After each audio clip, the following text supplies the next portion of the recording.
नमस्कार विद्यार्थी मित्रांनो, मी ज्ञानेश तुमचं सर्वांचं स्वागत करतो एसीएस अकॅडमीमध्ये. मित्रांनो, नुकतंच आर आर बीचं नोटिफिकेशन रिलीज झालेलं आहे.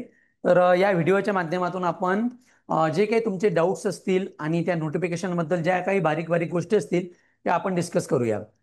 मित्रांनो, आर आर बी म्हणजे ज्याला आपण रिजनल रुरल बँक म्हणतो, ठीक आहे, त्याच्या अंडर ज्या काही वेगवेगळ्या बँक येतात. जसं की महाराष्ट्राची जर गोष्ट घेतली तर या आधी म्हणजे 2024 पर्यंत महाराष्ट्र ग्रामीण बँक आणि विदर्भ कोकण ग्रामीण बँक अशा दोन ग्रामीण बँक होत्या. बट 1 मे 2025 पासनं म्हणजे इवन दो इंडियाच्या प्रत्येक राज्यामधल्या ज्या ज्या आर आर बीज आहेत त्या सगळ्या मिळून प्रत्येक राज्यामध्ये एकच आर आर बी फॉर्म केलं, असं हे फायनान्स डिपार्टमेंटचं डिसिजन होतं. आणि ते 1 मे 2025 पासून लागू झालं. जसं की महाराष्ट्रामध्ये महाराष्ट्र दिनच्या दिवशी ह्या बँकिंग मर्ज झाल्या ऑफिशियली, आणि त्या दिवसपासून विदर्भ कोकण ग्रामीण ग्रामीण बँक ही महाराष्ट्र ग्रामीण बँकमध्ये विलीन झाली. म्हणजे आता सध्याच्या घडीला महाराष्ट्र ग्रामीण बँक म्हणून एकच ही बँक महाराष्ट्रामध्ये as a R R B म्हणून वर्किंग करेल. ओके. मग मित्रांनो, आता कारण दरवर्षी काय होत होतं की या ज्या आर आर बीच्या एक्झाम आहे ह्या लवकर कंडक्ट होत्या, जसं की जुलै मंथ वगैरे मध्ये कंडक्ट व्हायच्या. पण यावर्षी लेट कंडक्ट होण्याचं कारण हेच होतं की त्यांना थोडासा वेळ पाहिजे होता, की वेगवेगळ्या मर्जिंग अचानक झालं होतं इंडियामधल्या प्रत्येक आर आर बीचं, प्रत्येक राज्यामधल्या ज्या काही जेवढ्या काही आर आर बी असतील त्यांच्या म्हणून एकच आर आर बी तयार झाली. मग त्यांना वेळ पाहिजे होता की किती वॅकन्सी म्हणजे लागतील आपल्याला काय, तर म्हणून त्यांनी वेळ घेतला. जी दरवर्षी जुलैमध्ये एक्झाम होणारी ती एक्झाम या वर्षी ऑक्टोबर नोव्हेंबर मध्ये शिफ्ट झाली, जसं की त्याचं नोटिफिकेशन थोडं लेट आलं. त्याच नोटिफिकेशन बद्दल आपण इथं डिस्कस करूया. सर्वात आधी मित्रांनो बघा, जसं की आर आर बीचा long form regional rural bank, त्यामध्ये ऑफिस असिस्टंट ज्याला आपण मल्टीपर्पज म्हणतो, आपल्या भाषेत सरळ सरळ क्लिरिकल लेवलची एक्झाम. कुठली एक्झाम? क्लिरिकल लेवलची एक्झाम. आणि त्या क्लिरिकल लेवलच्या एक्झामला ऑफिस असिस्टंट ज्याला क्लर्क एक्झाम म्हणतो आपण क्लिरिकल लेवल, आणि ऑफिसर म्हणजे पीओ स्केल 1 स्केल 2 आणि स्केल 3. स्केल 1 स्केल 2 आणि काय स्केल 3 अशा एक्झामसाठी नोटिफिकेशन रिलीज झालेलं आहे. म्हणजे क्लर्क आणि पीओ साठी नोटिफिकेशन रिलीज झालेलं आहे आपल्या सरळ आणि साध्या सोप्या भाषेमध्ये. ओके. मग सर्वात आधी काय युजफुल असते, सर्वात आधी मेन काय आहे, तर सर्वात आधी मेन असते आपल्याला की यांच्या स्टार्टिंग डेट केव्हापासून अप्लिकेशन स्टार्ट झालेलं आहे. बरोबर. तर यांचं स्टार्टिंग डेट काय आहे? स्टार्टिंग डेट आपल्याला 1 सप्टेंबर 2025 पासून ऑलरेडी अप्लाय करणं स्टार्ट झालेलं आहे. आणि 21 सप्टेंबर 2025 हे अप्लाय करायची शेवटची तारीख असेल.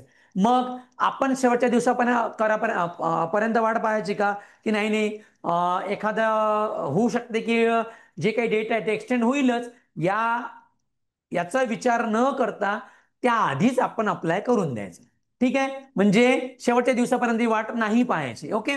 आता त्यांनी त्याबद्दल बाकीची माहिती दिलेली आहे. काय माहिती दिलेली आहे बघा, की त्यांनी सर्वात आधी जे मेन असतं काय, की स्टार्टिंग आणि एंडिंग डेट कुठली आहे. ओके.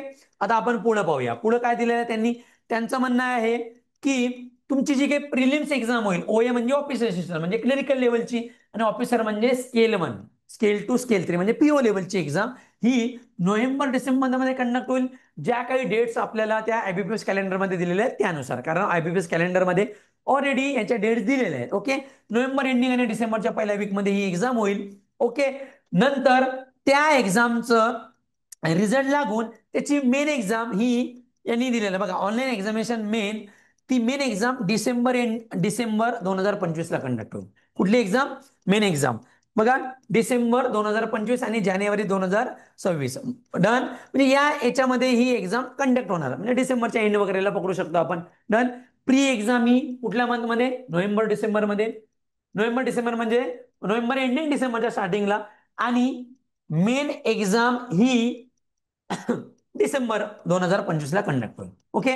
देन याचा जो काही रिझल्ट वगैरे लागेल आणि तुमची जॉईनिंग ही फेब्रुवारी मार्च 2026 म्हणजे समजू शकतो आपण, होऊ शकते 1 मार्चला त्याचा रिझल्ट म्हणजे तुम्हाला फायनल रिझल्ट तुम्हाला कळेल. ओके. हे झालं डेटच्या बाबतीत. ओके. आता पुढे आपण जे जे मेन पॉईंट आहेत ते मेन पॉईंट डिस्कस करूया. आता यांनी इंडेक्स दिलेला आहे. आता एवढ्या साऱ्या गोष्टी तर आपण पर्टिक्युलर ज्या ज्या मेन मेन गोष्टी आहेत त्या मेन मेन गोष्टी बघूया. जसं की आपण डेट्स बघितली की 1 सप्टेंबर पासून 21 सप्टेंबर पर्यंत. ओके. आता पुढचा मेन पार्ट काय आहे बघा, पुढचा मेन पार्ट आहे बा, त्यांनी दिलेला आहे बघा काय पोस्ट दिलेले आहे, जसं की ऑफिसर स्केल 1. स्केल 1 म्हणजे काय की पीओ लेवल, स्केल 2 म्हणजे याला स्केल 2 आणि स्केल 3 एक्सपिरियन्स असतो, आणि ग्रुप बी म्हणजे ऑफिसर असिस्टंट म्हणजे क्लेरिकल. आता त्याच्यानुसार काय दिलेलं आहे त्यांनी बघा काय, जी काही एक्झाम होईल ती ही 2 फेज मध्ये होणार. इथं लिहिलेलं आहे त्यांनी स्केल 1 आणि क्लर्कची एक्झाम ही 2 टायर मध्ये एक्झाम होईल, म्हणजे 2 फेज मध्ये एक्झाम होईल. जसं की 2 फेज म्हणजे कुठल्या हो, कुठल्याही एक्झामची प्रिलिम्स म्हणजे प्री एक्झाम होईल, आणि प्री एक्झाम पास झाल्यावर जे काही कॅन्डिडेट क्वालिफाईड होतील प्री एक्झामला, त्यांची कुठली एक्झाम होणार, मेन एक्झाम कंडक्ट होईल. त्यांची कुठली एक्झाम कंडक्ट होईल, मेन एक्झाम ही कंडक्ट होणार. डन. ओके. म्हणजे प्री पास झालेले नेक्स्ट एक्झाम ही देतील. ओके. त्यांनी आणखी डिटेलमध्ये दिलेलं आहे काय, for the post of clerk किंवा officer assistant candidate who qualify in only prelims exam and shortlisted for main exam, जे काही मेन एक्झाम मध्ये क्वालिफाईड होतील, पुढे दिलेलं आहे they will be provisionally allotted on the basis of mark obtained by the online main exam and actual vacancy report by RRB. त्यांचं म्हणणं आहे प्रिलिम्स एक्झाम पास झाल्यावर जे काही मेन्स एक्झामला एलिजिबल होतील, मेन्स एक्झामच्या मार्कनुसार, क्लर्कसाठी बोललाय हा तो ऑफिस असिस्टंट, मेन एक्झामच्या मार्कनुसार रिस्पेक्टिव्ह आरआरबी मध्ये तुम्हाला तुमचं अलोकेशन होईल. ओके. बट तेच त्यांनी क्लर्क लेवलला काय बोललाय, कारण ना काय होतं, क्लर्क लेवलला प्री आणि मेन्स वरचे तुमचं सिलेक्शन असते. बट स्केल 1ला काय असतं, प्री मेन्स आणि तुमचा इंटरव्ह्यू सुद्धा कंडक्ट होतो. तुमचा काय कंडक्ट होतो, इंटरव्ह्यू. म्हणजे प्रिलिम्स एक्झाम पास झालं, प्रिलिम्स एक्झाम पास झाल्यानंतर काय मेन एक्झाम, आणि मेन एक्झाम पास झाल्यानंतर तुम्ही इंटरव्ह्यू साठी क्वालिफाय होणार. म्हणजे तुमचं जे सिलेक्शन आहे हे मेन एक्झाम आणि इंटरव्ह्यू वरती होईल. तर हा रेशो कसा असतो, तर हा रेशो 80:20 असतो. म्हणजे 80% हे मेन एक्झामच्या रिटर्न एक्झामला पकडतील, आणि 20% म्हणजे 20 मार्क सपोज हे इंटरव्ह्यूला असतील. म्हणजे 100 पैकी तुमचं जे काही पर्सेंटाईल येईल त्यानुसार तुमचं शॉर्टलिस्टेड होणार. त्यानुसार काय होणार, शॉर्टलिस्टेड तुम्ही होणार. आता या ऑफिसर स्केल 2च्या तर ह्या जनरली स्केल 2 आणि स्केल 3 याला एक्सपिरियन्स लागतो बरोबर, त्या रिस्पेक्टिव्ह फील्डचा, जसं की आयटीचा, कोणा एमबीए वगैरे केला असेल त्याचा. फोकस तर आपला फ्रेशरसाठी आहे काय, क्लेरिकल म्हणजे ऑफिसर असिस्टंट, आणि स्केल 1 त्याला काय म्हणतो आपण फ्रेशर इलिजिबल आहे. याला तर पर्टिक्युलर काय म्हणतो एक्सपिरियन्स बेसवरती ह्या पोस्ट आहेत. ओके. त्यानुसार त्यांनी दिलेलं आहे कशामध्ये एक्सपिरियन्स आहे त्या रिस्पेक्टिव्ह ब्रँचनुसार. ओके. पुढची प्रोसेस बघूया आपण, पुढं काय दिलेलं आहे मेन पॉईंट बघा. पुढे त्यांनी काय दिलेलं आहे की कोणकोणत्या आरआरबीज आहेत त्या वेगवेगळ्या स्टेटनुसार, आणि त्यांची जी लँग्वेज कुठली असेल, जसं की आंध्रामध्ये आंध्र प्रदेश ग्रामीण बँक आहे, त्यांचं हेड ऑफिस अमरावती आहे तेलुगू. जसं आपण महाराष्ट्रावरती स्विच करू, जसं की महाराष्ट्रामध्ये बघा महाराष्ट्र ग्रामीण बँक, जसं की आता विदर्भ कोकण ग्रामीण बँक यामध्ये मर्ज झाली, याचं हेडक्वार्टर हे छत्रपती संभाजीनगर म्हणजे औरंगाबादला आहे. देन महाराष्ट्रामध्ये मराठी लोकल लँग्वेज त्यांनी दिलेली आहे. म्हणजे काय दिलेलं आहे बघा, त्यांनी काय दिलेलं आहे डिझायर लोकल, म्हणजे याच्यासाठी कंपल्सरी त्या स्टेटची लोकल लँग्वेज तुम्हाला यायला पाहिजे असं त्यांनी मेन्शन केलं आहे. जसं की मला राजस्थानमध्ये जायचं असतं तर मला तिथली हिंदी लँग्वेज यायला पाहिजे बरोबर, त्या आंध्रामध्ये जायचं तर तिथलं तेलुगू लँग्वेज यायला पाहिजे, या प्रकारे. ठीक आहे ना, तसं त्यांनी लँग्वेज मेन्शन केलेलं आहे. ओके. आता पुढे बघा पुढचा मेन पॉईंट काय आहे पहा. आता हे तर प्रत्येकाला माहित असते की आपण आपण इंडियाची सिटिझनशिप असायला पाहिजे आपल्या जवळ बरोबर. आता त्यांनी एजच्या बद्दल माहिती दिली आहे. काय दिली आहे, एजच्या बद्दल. एज बद्दल माहिती काय बघा मित्रांनो, तुमचं एज हे 1 सप्टेंबर 2025, म्हणजे 1 सप्टेंबर 2025 रोजी ऑफिसर असिस्टंट म्हणजे क्लर्कला मिनिमम 18 वर्षाचे पाहिजे आणि मॅक्झिमम 28 वर्षाचे. म्हणजे 1 सप्टेंबर 2025ला तुम्ही कमीत कमी 18 वर्षाचे कम्प्लीट व्हायला पाहिजे. तुम्हाला सर मी 3 सप्टेंबर 2025ला 18 वर्षाचा कम्प्लीट झालो, चालणार नाही, 1 सप्टेंबरला व्हायला पाहिजे. ओके. ठीक आहे. बघा बाळांनो, देन कॅन्डिडेट त्यांनी त्यांची डेट दिलेली आहे की याच्या आधी बॉर्न नाही पाहिजे, याच्या नंतर बॉर्न नाही पाहिजे, ते पर्टिक्युलर मेन्शन केलं आहे. देन ऑफिसर स्केल 1 साठी पण सेम आहे, 18 वर्ष कमीत कमी आणि जास्तीत जास्त 30 वर्ष. म्हणजे काय, क्लर्कला मॅक्झिमम वय 28 आहे आणि पीओला 30 वर्ष आहे. हे कुणासाठी, जनरलिस्टसाठी म्हणजे ओपन कॅटेगरीसाठी खास करून. का, कारण बाकीच्यासाठी आहे ना एज लिमिटेशन असते. तुम्हाला सर या स्केल 2 मध्ये का हो असं 32 वर्ष दिलेलं आहे त्यांनी, कारण इथं हा अनुभव असतो. जसं की स्केल 2 मध्ये मॅनेजर नावाची पोस्ट आहे. देन पुढे काय दिलंय बघा, स्केल 2 मध्ये सिनियर मॅनेजर नावाची पोस्ट आहे. ओके. यानुसार त्यांनी, म्हणून त्यांचं वय त्यांनी इथं 32 दिलं आहे, इथं 40 दिला आहे. सिनियर मॅनेजर म्हणजे आता वय जास्त असेल, बरोबर. म्हणून त्यांनी तेवढा काय म्हणतो एज रिलॅक्सेशन दिलेलं आहे. बरोबर. हे पण मेन फोकस काय आपला कशावरती, ह्या दोन फ्रेशरसाठी जागा आहेत, 18 ते 28 क्लर्कसाठी आणि पीओ साठी 18 ते 30. ओके. मग एज रिलॅक्सेशन असते. एज रिलॅक्सेशन काय ते पुढे दिलेलेच आहे. म्हणजे काय बघा, काय जर तुम्ही एससी कॅटेगरी असाल तर तुम्हाला 5 वर्ष जास्त असतील, म्हणजे क्लर्कला 28 वर्ष आहे तर 5 वर्ष जास्त म्हणजे 33 वर्षापर्यंत तुम्ही भरू शकता फॉर्म एससी एसटी वाल्यांसाठी. आणि पीओचा फॉर्म 30 आणि 5 35 वर्षापर्यंत तुम्ही इलिजिबल असाल. तेच ओबीसी नॉन क्रिमिनल ज्यांच्याजवळ आहे त्यांना 3 वर्ष जास्त, म्हणजे 28 आणि 3 31 वर्ष क्लर्क, आणि 30 आणि 3 33 वर्ष काय स्केल 1 म्हणजे ऑफिसर लेवलचे. आणि बाकीच्या दिलेल्या आहेत त्यांनी, डिसेबिलिटीसाठी 10 वर्ष, बाकीच्यांसाठी असं एज रिलॅक्सेशन दिलेलं आहे. ओके. एससी एसटी आणि ओबीसीचं आपण डिस्कस केलं. ओके. बाकीचं बघा काय आहे पहा, पुढची मेन इन्फॉर्मेशन काय आहे बघा. आता त्यांनी बाकीची माहिती दिलेली आहे, हा, की ओबीसी मध्ये तुमचं नॉन क्रिमिनल पाहिजे, त्या वर्षाचं पाहिजे ते रिन्यू, किंवा ईडब्ल्यूएस मधून, ईडब्ल्यूएस म्हणजे ओपन कॅटेगरी, त्यानुसार तुमचं त्या वर्षाचं काय म्हणतो आपण त्याला ईडब्ल्यूएस सर्टिफिकेट पाहिजे. आता ह्या तर जनरल गोष्टी आहेत, तुम्ही प्रत्येक एक्झामला अप्लाय करता तर तेवढं तर आपल्याला तेवढा अवेअरनेस आहेच. डन. आता ते डिसेबिलिटीसाठी काय काय गाईडलाईन्स असतील काय नाही, ती तर प्रत्येक नोटिफिकेशन मध्ये ही माहिती दिलेलीच असते त्यांनी. बरोबर. पुढचा पॉईंट बघूया आपण, जो मेन पॉईंट आहे आपल्यासाठी. बघा पुढचा पॉईंट काय आहे पहा.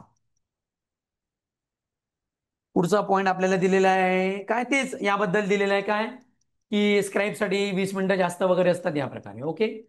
पुढचं काय applicable for post of, okay, एक सर्व्हिसमॅन साठी त्यांनी जे काही कंडिशन दिलेले आहेत, एक सर्व्हिसमॅन बघू शकता. हे बघा ईडब्ल्यू साठी त्यांनी माहिती दिलेलं आहे. आता इथं प्रत्येक नोटिफिकेशन मध्ये असते काय, की जो ईडब्ल्यूचा क्रायटेरिया आहे त्यांचं काम आहे हे, की अशा क्रायटेरिया तुम्ही बसायला पाहिजे. उद्या चालून असं नाही व्हायला पाहिजे की हा क्रायटेरिया वेगळा निघाला आणि तुमचा प्रॉब्लेम झाला आणि तुम्ही डिस्क्वालिफाय झाले. ओके. आता हा एक मेन पार्ट आहे, की तुमचं एज्युकेशन हे काय असायला पाहिजे. त्यांनी सरळ दिलेलं आहे काय, ऍज ऑन लास्ट डेट, म्हणजे लास्ट डेट म्हणजे काय, 21 सप्टेंबर पर्यंत. या 21 सप्टेंबर पर्यंत तुमचं एज्युकेशन काय व्हायला पाहिजे बघा, bachelor degree in any discipline, म्हणजे तुमचं ओपन युनिव्हर्सिटी आहे, तुमचं BA BCom M MSW BSW BSc MSc, जे काही इंजिनिअरिंग सायन्स डॉक्टर जे काही तुम्ही झालेलं आहे ते 21 सप्टेंबर पर्यंत तुमचा रिझल्ट यायला पाहिजे. एनी डिसिप्लिन, याच्यामध्ये तुमची डिग्री चालेल. प्रोफिशियन्सी इन लोकल लँग्वेज म्हणजे त्या रिस्पेक्टिव्ह स्टेटची लँग्वेज तुम्हाला यायला पाहिजे, प्रोफिशियन्सी असायला पाहिजे. नंतर working knowledge of computer, desirable म्हणजे आजकाल तर कोणालाही कम्प्युटरचं नॉलेज आहे, कंपल्सरी पाहिजे असं नाही, पण डिझायरेबल म्हणजे आजकाल सहसा कोणालाही नॉलेज आहे, तर असलं तर फार छान. डन. सेम ऑफिसर स्किल 1 साठी पण आहे, any graduation in any field. Done. आणि हे जास्तीचं दिलेलं आहे त्यांना, प्रेफरन्स कशाला देऊ हे नावापुरतं असतं. ठीक आहे.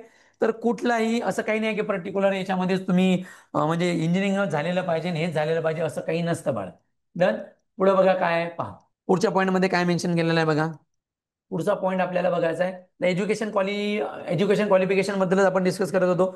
आता बघा पुढे काय आहे बघा, एज्युकेशनच्या बाबतीत की ग्रॅज्युएशन इन एनी फील्ड पाहिजे आणि तिथली डिझायरेबल लँग्वेज यायला पाहिजे. आता हे ज्या ऑफिसर स्केल 2च्या जागा आहेत, जसं की त्यांनी पर्टिक्युलर मेन्शन केलेलं आहे काय, ऑफिसर स्केल 2 मध्ये बँकिंग ऑफिसर मॅनेजर, त्याला डिग्री एनी डिसिप्लिन पण 2 वर्षाचा फायनान्शियल इन्स्टिट्यूट मधला अनुभव पाहिजे, किंवा एखाद्या कोऑपरेटिव्ह बँक किंवा जे काही बँक असेल, आपण म्हणतो ना की सहकारी बँक मधला, तिथला अनुभव 2 वर्षाचा कमीत कमी पाहिजे. आता ऑफिसर स्केल 2 मध्ये जे मॅनेजर येतात जसं की IT मधले, त्यांना कमीत कमी 1 वर्षाचा अनुभव पाहिजे. बरोबर. पुढं CA साठी आणि लॉ साठी जे काही इन्फॉर्मेशन दिलेली आहे, CA आणि लॉ, ठीक आहे, तर त्याबद्दल त्यांनी त्यांचं इन्फॉर्मेशन दिलेली आहे, की किती वर्षाचा अनुभव पाहिजे आणि कोणत्या फील्डमध्ये पाहिजे ते. डन. तर हे तर रिस्पेक्टिव्ह त्या यांच्यासाठी आहे, कशासाठी, जे अनुभवी लोक आहेत स्केल 2 साठी. बरोबर. आणि त्यांनी सरळ लिहिले आहे लोकल लँग्वेजमध्ये प्रोफिशियन्सी असायला पाहिजे त्या रिस्पेक्टिव्ह स्टेटची. ठीक आहे ना, म्हणजे तिथली लोकल लँग्वेज तुम्हाला यायला पाहिजे बाळांनो. डन. पुढे बघा. आता हे तर नॉर्मल आहे, प्रत्येक नोटिफिकेशन मध्ये आपण बघतो की तुमची क्रेडिट हिस्ट्री म्हणजे सिबिल स्कोर वगैरे, तुमच्यावरती जर लोन वगैरे असेल तर ते क्लिअर असायला पाहिजे, म्हणजे तुमचा सिबिल स्कोर चांगला असायला पाहिजे. असं काही नाही आहे की तुम्हाला तो अप्लाय करायच्या आधी चांगलाच असायला पाहिजे, तुम्ही तो 5-6 महिन्यात इम्प्रूव्ह पण करू शकता. बरोबर. त्यामध्ये नाही, तुम्ही अप्लाय करू शकता आणि जॉईनिंगच्या आधी वगैरे, आता तेवढं तर नॉर्मली आहे, त्याआधी तुम्हाला तो तुमचा सिबिल स्कोर चांगला असायला पाहिजे. आता माझ्यामध्ये 650 वगैरेच्या आसपास जर असला तर चांगली गोष्ट असते. बरोबर. आता पुढे दिलेलं आहे त्यांनी की काय एक्झाम फीज काय राहील. ठीक आहे ना, कॅटेगरी वाईज ऑफिसर स्केल 1ला 175 रुपये, SC ST BWD साठी आहे, आणि बाकीसाठी 850 रुपये फीज आहे. आणि क्लर्कला पण 175 रुपये SC ST साठी, आणि बाकीच्यांसाठी काय 850 रुपये फीज राहील. ओके. आता आपण हे बघूया काय, की क्रायटेरिया काय असतो. म्हणजे एक्झामच्या फेज कशा आहेत. आता 2 फेज मध्ये एक्झाम होणार आहे, प्री आणि मेन्स. तर थोडं ऑब्झर्वेशन चांगलं असेल तर बाकीच्या सगळ्या क्लर्क आणि पीओ सगळ्या काही एक्झाम मध्ये इंग्लिश, रिझनिंग आणि क्वांट म्हणजे मॅथमॅटिक्स हे असतं आणि त्यानुसार पॅटर्न असतो. पण इथं तसं नाहीये. रिजनल रुरल बँक, ग्रामीण बँकेच्या एक्झाम मध्ये क्लर्कला पॅटर्न असेल रिझनिंग आणि क्वांटिटी ऍप्टिट्यूड म्हणजे न्यूमरिकल ॲबिलिटी, यामध्ये इंग्लिश नसतं. डन. आणि 40 प्रश्न असतील 40 मार्कासाठी, 40 प्रश्न 40 मार्क डिवाइड केलाय त्यांनी. रिझनिंगला 25 मिनिट दिलेले आहेत आणि मॅथला 20 मिनिटं, म्हणजे तुमचा पेपर हा 45 मिनिटाचा असेल. बाकीच्या जर तुम्ही एक्झाम बघितली असेल बँकिंगच्या, पीओ क्लर्कच्या, 1 तासाचा पेपर असतो, त्याच्यामध्ये इंग्लिश पण असतं. इथं तसंच काहीच नाही. टोटल 80 क्वेश्चन 80 मार्काला 45 मिनिटाचा वेळ असेल.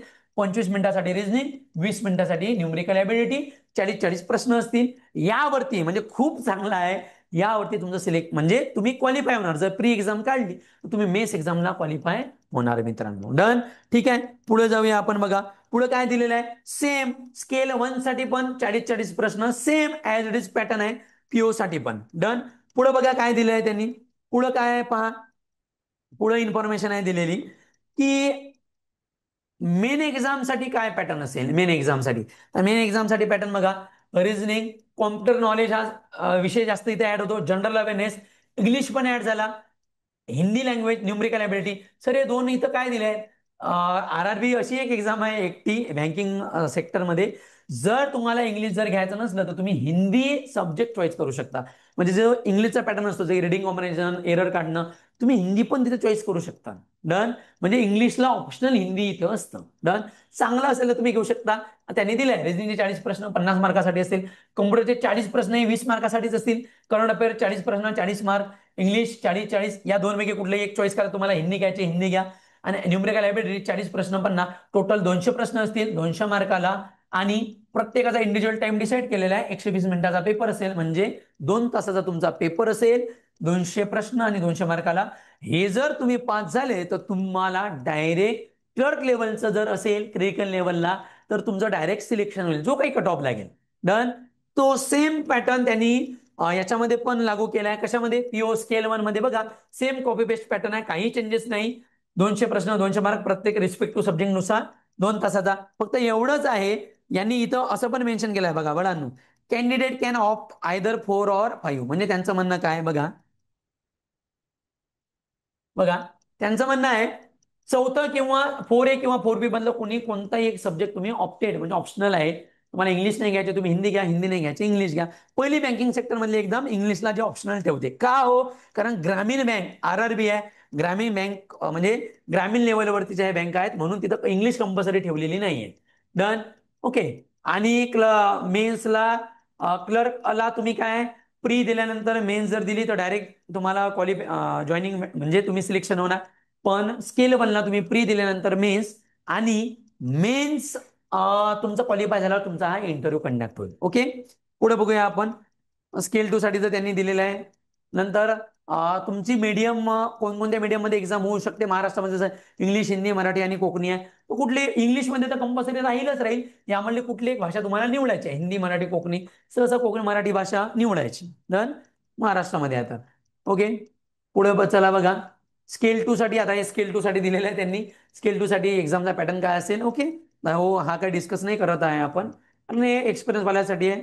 हा पॅटर्न बघून घ्यायचा. डन. आता कट ऑफ स्कोर दिलेला आहे त्यांनी की रिस्पेक्टिव्ह बँकेचा रिस्पेक्टिव्ह ब्रांचनुसार रिस्पेक्टिव्ह स्टेटनुसार जो काही येईल. ठीक आहे. त्या स्कोरनुसार तुम्हाला मल्टीपर्पज असाल तर तुमचं जॉईनिंग मेरिट लिस्ट लागेल आणि पीओला तुमचं इंटरव्ह्यू होणार. इंटरव्ह्यूनुसार तुम्हाला हे होईल. डन. पुढे बघा इंटरव्ह्यूचा जे काही दिलेलं आहे त्यांनी पॅटर्न वगैरे जे काही तुम्हाला गोष्टी दिलेल्या आहेत त्या यामध्ये इन्व्हॉल्व आहे. ठीक आहे. पुढचं बघू आपण काय आहे बघा. मेन पार्ट काय आहे पहा.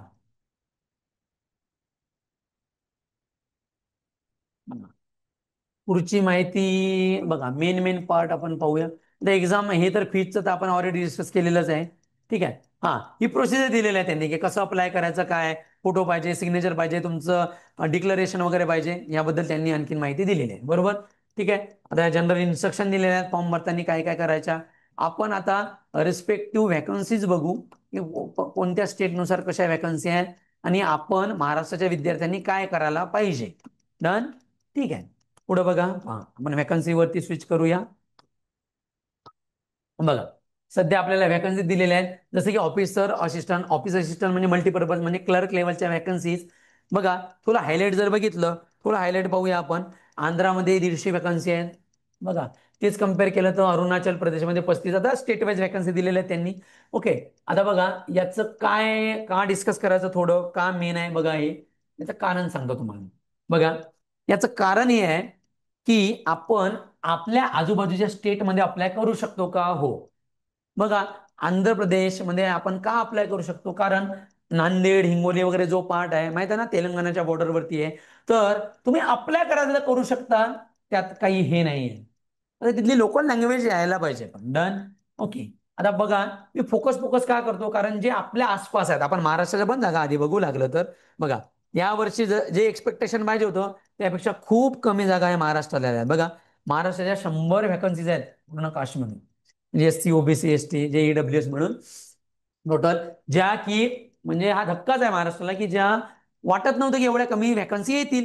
असं नाही आहे की आपण इथून अप्लाय नाही करू शकतो, इथूनच अप्लाय करा. बट जर आपल्याला वाटत असेल की आजूबाजूला आपला जे स्टेट आहे, जसं की एमपी आपल्या आजूबाजूला आहे, 538 जागा, तर अप्लाय करू शकता. कारण एमपीची लोकल लँग्वेज हिंदी आहे, हिंदी कोणालाही बोलता येतं. डन. देन राजस्थान जर आपण बघितलं, ठीक आहे ना, आपण खाली बघूया. राजस्थानला आपण अप्लाय करू शकतो, कारण राजस्थान आपल्या जवळपास आहे. छत्तीसगड, जसं की चंद्रपूर, गडचिरोली छत्तीसगडच्या बाउंड्रीवरती आहे, तर तिथं पण व्हॅकन्सी चांगल्या आहे, 295. दन आता बिहार, युपी मध्ये तर आपण नाही जाऊ शकणार, बरोबर. ठीक आहे, थोडं रिस्पेक्टिव्ह, की जसं की एमपी मध्ये आपण अप्लाय करू शकतो. पुढे बघितलं तर बघा, राजस्थानमध्ये खूप ह्यूज व्हॅकन्सी आहेत. बघा, राजस्थानमध्ये 1725. तर राजस्थानची लोकल लँग्वेज हिंदी आहे. मला तरी बघा, जर विचारलं तर अप्लाय करायला काही मला नाही वाटत की काही हे आहे. बट शेवटी कसं आहे की स्टेट बदलणार, मग आपण जर असं विचार करत बसलो तर खूप प्रॉब्लेमॅटिक गोष्टी असू शकतात. बट व्हॅकन्सीज चांगल्या आहेत, आणि असं काही नाही की ते राजस्थानमध्ये पार पूर दूर फेकतील. भरपूर वेळा असं होतं की ते माणसंच आहेत, ते थोडा विचार करतात. राजस्थान आणि महाराष्ट्र बाउंड्रीवरच्या आसपासचे तुम्हाला गाव मध्ये मध्ये काय म्हणते जॉईनिंग भेटू शकते, यामध्ये काही वाद नाही. डन. पण आणि तर ह्या गोष्टी खूप चांगल्या आहेत. आपण आपल्या आसपासच्या स्टेटमध्ये जर अप्लाय करता येईल असेल, तेलंगणा, जसं की आंध्र प्रदेश, बघा तेलंगणाच्या पण त्यांनी व्हॅकन्सी दिलेल्याच असतील. या बघा, तेलंगणामध्ये पण 450 व्हॅकन्सी आहे. बघा मॅडम, 450 म्हणजे तेलंगणा टार्गेट आहे आपलं, राजस्थान टार्गेट आहे. डन. पुन्हा वरती आपण बघितलं काय, मध्य प्रदेश टार्गेट आहे. कारण व्हॅकन्सी चांगला आहे 100च्या कम्पेअरला. तर बघा ना, 1700-1800 म्हणजे खूप व्हॅकन्सी झाल्या. दरवर्षी काय व्हायचं की राजस्थानमधले भरपूर लोक दुसऱ्या ठिकाणी अप्लाय करायचे, कारण तिकडे खूप कमी जागा असायच्या. पण यावेळेस राजस्थानमध्येच जागा आहे, तर राजस्थानचे मुलं इकडे तिकडे नाही जातील. का? एवढे गॅरंटेड साथ करू शकतो. महाराष्ट्र किंवा बाकीच्या कम्पेअरला राजस्थान किंवा बाकीच्या इकडचा कट ऑफ हा कमी लागेल ऍज कम्पेअर टू. तर मेनचा कट ऑफ म्हणत आहे मी. तर तुम्हाला ह्या चांगलं ऑप्शन आहे जर तुम्हाला अप्लाय करायचा असला तर. आता महाराष्ट्रातून लोकल लँग्वेज आहे, महाराष्ट्रातून तुम्ही अप्लाय करू शकता. या क्लर्कच्या येणारचा अर्थ जो नॉन रिपोर्टेड, काही बँकेनी जिथं येणार आहे म्हणजे त्या बँकेनी रिपोर्ट केल्या नाहीत जागा. तसं स्केल 1चे आहेत. स्केल 1 मध्ये पण बघा, बरोबर ना, कोणत्या जसं की कर्नाटकला पण एक अप्लाय करू शकतो आपण, कारण कर्नाटक महाराष्ट्र बाउंड्रीवरती आहे. डन. कारण त्या त्या कॉर्नरमध्ये राहणार आहे कर्नाटकच्या, बरोबर. ते पण मुलं बघा, कर्नाटकच्या 500 जागा आहेत, कशाच्या, पीओच्या. मध्य प्रदेशच्या 300 जागा आहेत. महाराष्ट्राच्या इथं पण 100च जागा आहेत. डन. तशाच राजस्थानच्या बघा, जसं की आपण बघा, राजस्थानच्या 500 जागा आहेत. म्हणजे यावर्षी राजस्थान, तेलंगणा, आंध्र प्रदेश इथं भरभरून जागा आहेत. डन. तर रिस्पेक्टिव्ह स्टेटमध्ये ॲज अ मुलांचं म्हणतो मी, मुलींनी केलं तर चालते. पण शेवटी मुलं कसं ऍडजस्टमेंट होऊ शकतात ऍज कम्पेअर टू समजा मुलीच्या. तर दुसऱ्या स्टेटमधून अप्लाय करायला तुम्ही करू शकता, कारण या स्टेटच्या लोकल लँग्वेज पण हिंदी आहे. तर तेवढं तर आपण ऍडजस्टमेंट बोलू शकतो. प्रोफिशियन्सी महाराष्ट्राच्या मुलांना आहे. नाहीतर शेवटी आपलं महाराष्ट्र आहे, इथून तर आपण आपलं असं नाही व्हायला पाहिजे की सगळ्या जणांनी दुसऱ्याकडून अप्लाय केला, महाराष्ट्रामध्ये कोणी नाही केलं. असं सहसा होत नाही. पण महाराष्ट्रातून अप्लाय करा ज्यांची इच्छा असेल त्यांनी, काही प्रॉब्लेम डन. तर अशा ह्या रिस्पेक्टिव्ह वॅकन्सी दिल्या आहेत. बाकीचं तर तुम्हाला माहित आहे काय, ह्या तर काय म्हणतो आपण त्याला, ऑफिसर स्केल 2 म्हणजे ज्या काही काय म्हणतो एक्सपिरियन्ससाठी त्यांनी ह्या वॅकन्सी दिलेल्या आहेत. डन. तर याबद्दल तर काही डिस्कशन करायची गरज नाही आहे. मेन फोकस असायला पाहिजे आपला. आणि पुढे त्यांनी आपले सेंटर दिलेले आहेत, बरोबर. महाराष्ट्रातले सेंटर काय आहेत आणि तुम्ही फॉर्म कसा अप्लाय करायचा, तर हे ऑलरेडी आपल्याला माहिती आहे की एवढ्या वर्षापासून म्हणजे वेगवेगळ्या आपण फॉर्म भरत आहोत, त्यामध्ये काही चेंजेस नाही आहे. शेवटी एंडिंगला त्यांनी माहिती आहे ना, कास्ट सर्टिफिकेट, ईडब्ल्यूएस, त्याचा पॅटर्न कसा आला पाहिजे याबद्दल दिलेलं आहे. पण या व्हिडिओच्या माध्यमातून सांगायचा एकच प्रयत्न होता बाळांनो, ठीक आहे, की RRB मध्ये बऱ्याच जणांचा पॉईंट काय असतो माहिती आहे का, की इंग्लिशमध्ये वीक आहे वगैरे. हा चांगला चान्स आहे तुम्हाला, आणि भरपूर आहे. टोटल जर बघितलं तर 13,500 जागा आहे पूर्ण इंडियामधनं. ठीक आहे, आता महाराष्ट्राला थोडंसं ॲज कम्पेअर टू कमी जागा आहेत. ठीक आहे, बट एवढ्या ह्यूज वॅकन्सी भरपूर वर्षानंतर आल्या, या वॅकन्सीचा नक्की फायदा घ्या. ओके, ठीक आहे. रिस्पेक्टिव्ह ज्या काही स्टेटनुसार जर तुम्हाला वाटतं की आपण भरू शकतो फॉर्म, म्हणजे इथं स्विच करू शकतो किंवा ऍडजस्टमेंट होऊ शकते, तुम्ही दुसऱ्या स्टेटमधून पण अप्लाय करू शकता. पण एक रिक्वेस्ट आहे, एवढ्या साऱ्या वॅकन्सी, यावर्षी वॅकन्सीचं वर्षच आहे, खरंच आहे. IBPS क्लर्कच्या एवढ्या वॅकन्सी आल्या, SBI क्लर्कच्या आल्या, दन IBPS PU खूप खूप चांगल्या वॅकन्सी आल्या, RRBच्या खूप चांगल्या वॅकन्सी आल्या. या जो काही ह्या जागा आलेल्या आहेत, त्या मला तरी वाटते की जो कोणी इंटरेस्टेड नाही सर POला मी क्लर्कचा, असं नका करू. आपली फीस थोडी गेलीच चालते. ट्रायल अँड एरर, ज्यांची इच्छा नसते त्यांनी करा अप्लाय. आणि जे फ्रेशर असतील एकदा एक्झाम देऊन बघा. डन. तर जे काही आपले गोष्टी आहेत, छोट्या छोट्या गोष्टी, की त्याची डेट काय, कोण इलिजिबल होऊ शकते, एजच्या बाबतीत कोणकोणत्या बँक यामध्ये इन्व्हॉल्व होतात, ते आपण या व्हिडिओच्या माध्यमातून पाहिले. ओके मित्रांनो, आय होप तुम्हाला या व्हिडिओच्या माध्यमातून तुमचे डाऊट क्लिअर पण झाले असतील. ओके, आणि अशाच प्रकारचं वेगवेगळं, तुम्हाला तर माहित आहे की आपण आपल्या अकॅडमीच्या माध्यमातून प्रत्येक ज्या काही एक्झाम येतात त्या एक्झाम बद्दल माहिती प्रोव्हाइड करतो. तसंच तुम्हाला नेहमी असं अपडेट जर माहिती पाहिजे असेल तर तुम्ही या चॅनलला, SS अकॅडमीच्या चॅनलला नक्की सबस्क्राईब करा. धन्यवाद मित्रांनो.